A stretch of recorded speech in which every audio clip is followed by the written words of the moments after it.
رات گہری ہو چکی تھی، ہوا میں سردی کی نمی گھل رہی تھی، چاند بادلوں کے پیچھے چھپتا جا رہا تھا۔ جنگل کے کنارے ایک پرانا مزار خاموش کھڑا تھا۔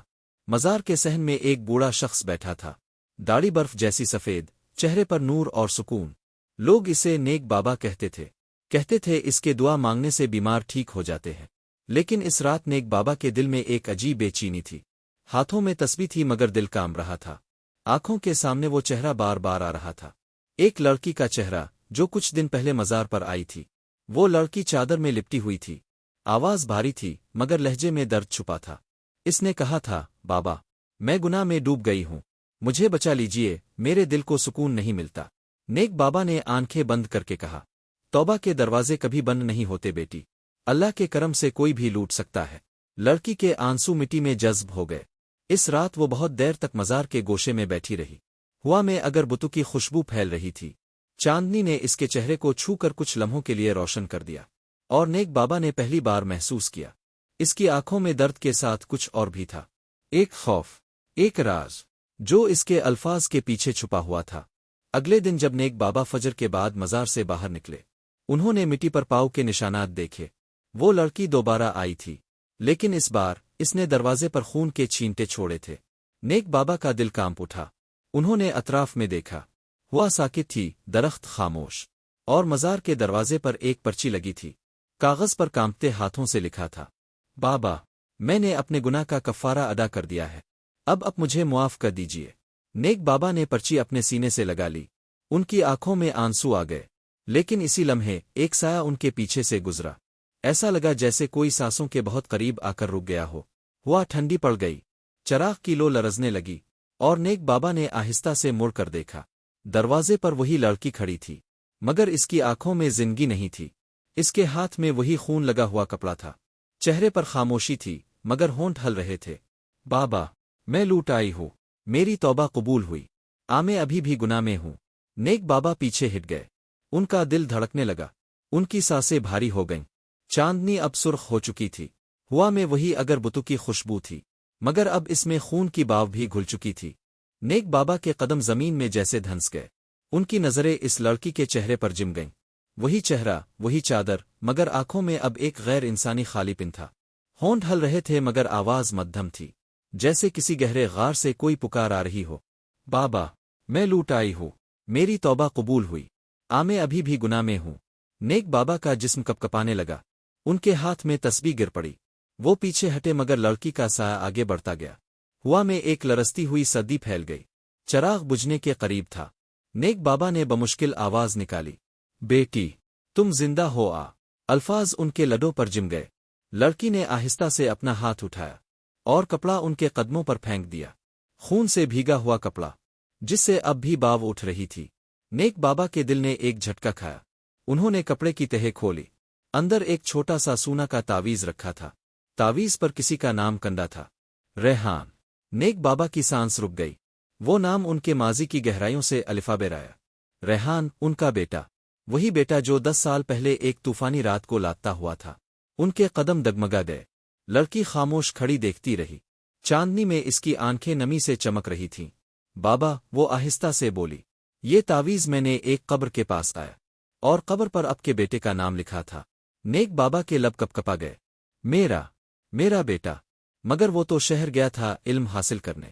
لڑکی کے ہونٹوں پر ایک تلخ مسکراہٹ ابھری، نہیں بابا وہ واپس آیا تھا، مگر اس رات کسی نے اسے روکا، کسی نے اسے دھوکے سے مزار کے قریب بلایا، اور پھر وہ رات گئی۔ ہوا میں ایک خوفناک خاموشی پھیل گئی۔ نیک بابا کا دل دھک دھک کر رہا تھا، کیا تم جانتی ہو کون تھا وہ؟ لڑکی نے آہستہ سر الفاٹے الف، میں تھی بابا۔ یہ سن کر زمین جیسے لرز گئی، چراغ کی لو بجھ گئی۔ نیک بابا کے کانوں میں گھنٹیاں بجنے لگے، تم نے میرا بیٹا۔ لڑکی کے آنسو بہنے لگے، میں نے نہیں چاہا تھا بابا، میں گناہ میں ڈوبی ہوئی تھی، پیسے کے لالچ میں، ایک بدکار زندگی میں۔ ریحان نے مجھے اس راستے سے نکالنے کی کوشش کی، مگر میں نے شیطان کی بات مان لی۔ نیک بابا گھٹنوں کے بل بیٹھ گئے، ان کے ہاتھ لرز رہے تھے۔ میرے خدا، یہ کیسا امتحان ہے؟ جسے میں دعا دیتا رہا وہی میرے بیٹے کی قاتل نکلی۔ لڑکی نے اپنی چادر آتار، چہرے پر زخموں کے نشانات تھے۔ بابا میں نے توبہ کر لی ہے، میں نے خود کو سزا دی۔ میں نے ہر رات مزار کے پاس روتے ہوئے گزاری، اور جب میں نے ریحان کی قبر دیکھی تو میں نے اپنے ہاتھوں سے اس کا خون خود پر لگایا تاکہ میرا گناہ ہمیشہ میرے ساتھ رہے۔ نیک بابا کے آنسو بہنے لگے۔ انہوں نے لڑکی کی طرف دیکھا۔ اللہ کی رحمت وسیع ہے بیٹی، مگر کچھ زخم زمین پر بھی رہ جاتے ہیں۔ وہ آہستہ آہستہ اٹھے، مزار کے دروازے کے قریب گئے، چراغ دوبارہ جلایا۔ روشنی میں لڑکی کا چہرہ اور بھی اداس لگ رہا تھا۔ بابا، اگر میں مر جاؤں تو کیا اللہ مجھے معاف کر دے گا؟ نیک بابا نے کانپتی آواز میں کہا۔ زندگی چھوڑنا توبہ نہیں بیٹی، سزا مانگنا آسان ہے مگر معافی جینا مشکل۔ ہوا ایک بار پھر سرد ہو گئی، چاند بادلوں کے پیچھے چھپ گیا، دور کہیں کتوں کے بھونکنے کی آواز گونجی۔ نیک بابا نے مڑ کر دیکھا، لڑکی وہاں نہیں تھی، صرف وہی خون آلود کپڑا زمین پر پڑا تھا، اور تعویذ غائب ہو چکا تھا۔ ان کے دل میں ایک خوف سا جاگا۔ انہوں نے مزار کے دروازے بند کیے، پھر صحن کے کونے سے ایک مدھم روشنی چمکی۔ وہ قریب گئے، وہاں ریحان کی قبر کے قریب کوئی کھڑا تھا، ایک دھندلا سا سایہ۔ نیک بابا کی سانس رک گئی۔ ریحان! سایہ موڑا، اور اس کے چہرے پر وہی نور تھا جو نیک بابا کے دل میں کبھی آباد تھا، مگر وہ مسکرا نہیں رہا تھا۔ اس کی آنکھوں میں دکھ، معافی اور درد کی ملاوٹ تھی۔ ابا، اسے معاف کر دیجیے، وہ میرے ساتھ آئی تھی، میں نے اسے بچانے کی کوشش کی مگر وہ خود کو کھو بیٹھی۔ اب وہ آزاد ہے اور میں بھی۔ نیک بابا کے آنسو زمین پر گرنے لگے۔ بیٹا، میں نے سب کچھ کھو دیا، میری دعائیں، میری عبادت سب بیکار لگتی ہیں۔ ریحان کا سایہ آہستہ آہستہ دھند میں تحلیل ہونے لگا۔ ابا، کوئی دعا بیکار نہیں جاتی، صرف وقت لگتا ہے، اور کبھی کبھی دعا خود آزما لی جاتی ہے۔ روشنی مدھم پڑ گئی، ہوا رک گئی، اور نیک بابا اکیلے مزار کے صحن میں رہ گئے۔ ان کی تسبیح پھر زمین پر گری، آنکھوں میں نمی، دل میں زخم، اور لدوں پر ایک ہی فکرہ، رب معاف کر دے، اسے بھی، مجھے بھی، اور اس گناہ کو بھی جو ہم دونوں کے درمیان تھا۔ رات گہری ہوتی گئی، چاند غائب ہو گیا، اور مزار کی دیواروں پر صرف ایک صدا گونج رہی تھی، توبہ، توبہ۔ رات کے سناٹے میں وہ صدا گونجتی رہی، توبہ، توبہ۔ نیک بابا کے دل میں عجیب سا بوجھ اترتا جا رہا تھا، چہرے پر آنسو سوکھ گئے مگر روح اب بھی کانپ رہی تھی۔ مزار کے اندر ہر چیز اپنی جگہ خاموش تھی، مگر لگتا تھا جیسے دیواریں بھی سانس لے رہی ہوں۔ چراغ کی لو کبھی تیز ہو جاتی، کبھی مدھم۔ ہوا کا ایک جون کا گزرا تو تعویذ کی زنجیر زمین سے ٹکرائی۔ نیک بابا نے سر اٹھایا، ان کی نظریں خود بخود ریحان کی قبر کی طرف مڑ گئیں۔ قبر کی مٹی گیلی تھی، جیسے کسی نے تازہ پانی چھڑکا ہو، مگر مزار کے صحن میں تو کئی دن سے بارش نہیں ہوئی تھی۔ ان کا دل دھڑکنے لگا، کیا وہ واقعی لوٹا ہے؟ یہ سوچ کر ان کے قدم لڑکھڑانے لگے۔ انہوں نے آہستہ آہستہ قبر کے قریب قدم بڑھائے۔ چراغ کی روشنی کے دائرے میں ایک سایہ سا لہرا گیا۔ وہ سایہ انسانی لگتا تھا، مگر جیسے دھند سے بنا ہو۔ ریحان! نیک بابا نے آہستہ سے پکارا۔ سایہ تھم گیا، پھر ایک سرد آواز آئی، ابا، میں نے معاف کر دیا، مگر اب کب خود کو معاف کرے گے؟ نیک بابا کی آنکھوں سے آنسو چھلک پڑے۔ میں نے کیا بیٹا؟ میں نے تو ہمیشہ تمہارے لیے دعا کی، تمہارے لیے رویا، تمہیں یاد کیا۔ سایہ قریب آیا۔ نہیں ابا، اپنے مجھے خدا کے لیے قربان کر دیا۔ جب میں نے سچ بتایا کہ وہ لڑکی دھوکے میں ہے تو آپ نے کہا اس کی اصلاح میری دعا سے ہوگی، اور میں گیا مگر واپس نہ آیا۔ نیک بابا کی سانس رک گئی۔ نہیں بیٹا، ایسا نہیں ہو سکتا۔ انہوں نے زمین پر ہاتھ مارا، مٹی میں اپنے ناخن گاڑ دیے۔ سایہ رک گیا، پھر بولا، شیطان نے مجھے اس رات گناہ کے دہانے پر دھکیل دیا، اور وہ لڑکی جسے میں بچانا چاہتا تھا وہ خود میری قبر کی وجہ بن گئی، مگر اب وہ توبہ کر چکی ہے، اور اس کی توبہ تمہاری آزمائش ہے ابا۔ نیک بابا نے لرزتی ہوئی آواز میں کہا، میری آزمائش؟ اور میں کیا کروں اب جب سب ختم ہو چکا ہے؟ ہوا میں اذان فجر کی ہلکی سی صدا گونجی، چاند غائب، آسمان نیم اندھیرا، مگر مزار کے اندر ایک روشنی پھیلنے لگی۔ ریحان کا سایہ آہستہ آہستہ چمکنے لگا، پھر وہی لڑکی اس کے پیچھے نمودار ہوئی۔ اب اس کے چہرے پر وہ خوف نہیں تھا، آنسو نہیں، بس سکون۔ بابا، میں توبہ کر چکی ہوں، ریحان نے مجھے راستہ دکھا دیا، مگر اب کے دل میں اب بھی زخم باقی ہیں۔ اگر آپ نے معاف نہ کیا تو نہ وہ توبہ قبول ہوگی نہ میری۔ نیک بابا کے ہاتھ کانپنے لگے، وہ زمین پر بیٹھ گئے، چہرہ آسمان کی طرف اٹھایا۔ اللہ! کیا میں اتنا سخت دل ہو گیا ہوں کہ توبہ کو پہچان نہیں پا رہا؟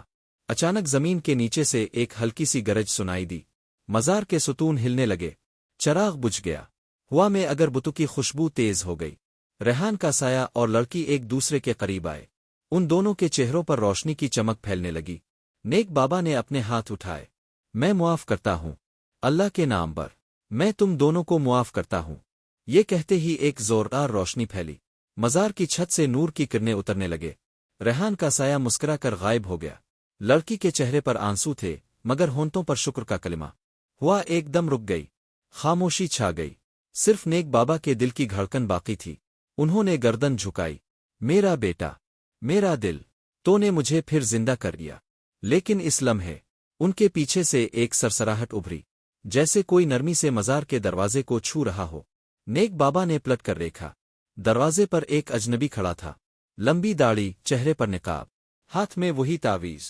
اس نے دھیمی آواز میں کہا، یہ تمہارا نہیں بابا، یہ اس لڑکی کا ہے، اور وہ اب تمہارے قریب نہیں رہی۔ نیک بابا کا دل لرز اٹھا۔ کون ہو تم؟ اجنبی نے نقاب اٹھایا۔ ریحان کا چہرہ تھا، مگر آنکھوں میں روشنی نہیں، بلکہ اندھیرا۔ ابا، میں واپس آیا ہوں، مگر میں وہ ریحان نہیں رہا جسے اپنے دعا دی تھی۔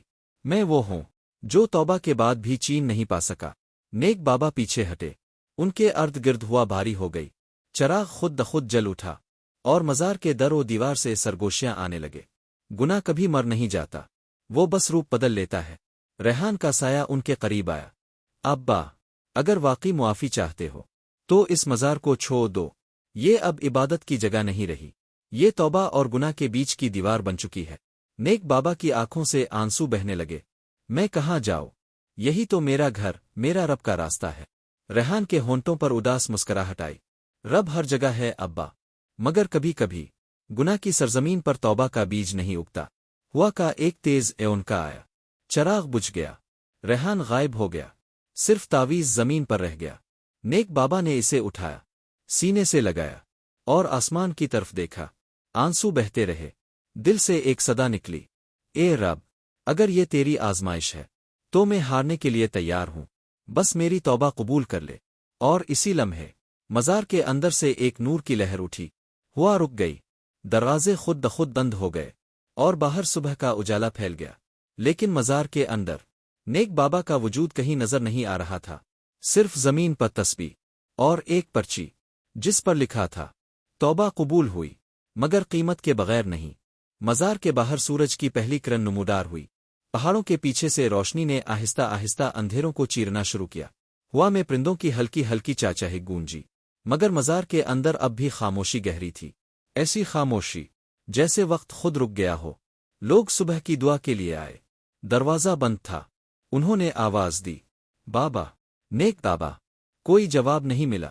جب مزار کا دروازہ کھولا گیا تو اندر روشنی پھیلی ہوئی تھی۔ دیواروں پر اگر بتوں کی خوشبو، اور صحن کے بیچ میں ایک جگہ زمین ہلکی سی اٹھی ہوئی تھی، جیسے کسی نے راتوں رات وہاں دعا کے سجدے میں جان دے دی ہو۔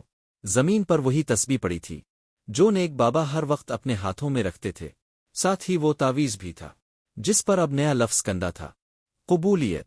لوگوں کے چہرے حیرت سے ایک دوسرے کو دیکھنے لگے۔ کسی نے دھیمی آواز میں کہا، بابا چلے گئے، مگر دعا چھوڑ گئے ہیں۔ ایک ہوا کا جھونکا گزرا۔ چراغ خود بخود جل اٹھا۔ اسی لمحے مزار کے دروازے پر وہی لڑکی دکھائی دی، چہرہ پر سکون، آنکھوں میں آنسو، ہاتھ میں ایک چھوٹا سا پھول۔ اس نے پھول مٹی پر رکھا اور کہا، بابا، میں لوٹ آئی ہوں، اب کی دعا میرے ساتھ ہے۔ ہوا میں اذان فجر کی صدا ابھری۔ آسمان پر نور پھیل گیا۔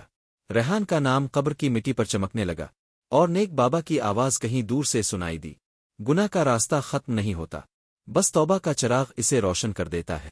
لوگوں کی آنکھوں میں آنسو تھے، کچھ سجدے میں گر گئے، کچھ خاموش کھڑے رہے۔ لڑکی نے چادر اپنے چہرے پر ڈالی، اور دھیرے دھیرے روشنی میں گم ہو گئی۔ اب وہ مزار ایک مزار نہیں رہا، وہ دلوں کے لیے پناہ گاہ بن گیا، جہاں گناہگار بھی سکون پاتے، اور توبہ کرنے والے آنسو بہاتے۔ رات کے وقت جب چراغ جلتے، لوگوں کو اکثر لگتا کہ مزار سے کسی کے دعا مانگنے کی آواز آتی ہے، اور وہی جملہ ہر گوشے میں گونجتا ہے، آ رب، معاف کر دے، اسے بھی، مجھے بھی، اور ان سب کو جو لوٹنا چاہتے ہیں۔ یہ کہانی ختم نہیں ہوئی۔ یہ ہر اس دل میں زندہ ہے جو گناہ سے توبہ کرنا چاہتا ہے، ہر اس آنکھ میں جو کسی کے درد پر نم ہو جاتی ہے، اور ہر اس زبان پر جو دل سے آمین کہتی ہے۔ اگر اب بھی نیک بابا کی دعا کا حصہ بننا چاہتے ہیں اگر آپ یقین رکھتے ہیں کہ توبہ کبھی دیر سے نہیں ہوتی تو اس کہانی کو دل میں محفوظ کر لیجئے اور ہمارا چینل سبسکرائب کر لیجئے تاکہ آپ اگلی کہانی نہ گنوا بیٹھے، کیونکہ ہر کہانی صرف سننے کے لیے نہیں ہوتی، کچھ کہانیاں دل بدلنے کے لیے ہوتی ہیں۔ سبسکرائب کیجئے تاکہ ہر رات آپ کے دل میں ایک نئی روشنی جنم لے۔